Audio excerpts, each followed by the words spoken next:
Hi friends, ఎలా అయింది మీ new year? ముగ్గులు వేశారా మీరందరూ రంగులతో? ఇదిగో ఇవన్నీ మా వీధిలో వేసిన ముగ్గులు. నాకు అస్సలు ముగ్గులు రావండి. నిన్న ఎలాగో తంటాలు పడి యూట్యూబ్లో చూసి ఓ 4 ముగ్గులు నేర్చుకున్నాను. అందులో ఒకటే ఈరోజు వేశాను. ఈ వీడియో ఆఖరిలో నేను వేసిన ముగ్గు వస్తుంది.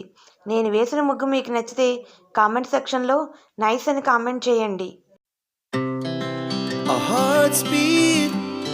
To the city streets, we began to feel the fire. We rise like tall buildings as the chemicals they take us higher. The nights. ఇదే ఫ్రెండ్స్ నేను వేసిన ముగ్గు. మీకు ఎలా అనిపించింది? కామెంట్ సెక్షన్లో మీకు నచ్చితే నైస్ అని కామెంట్ చేయండి. సరే ఉండనా, మళ్ళీ మరో వీడియోలో కలుద్దాం.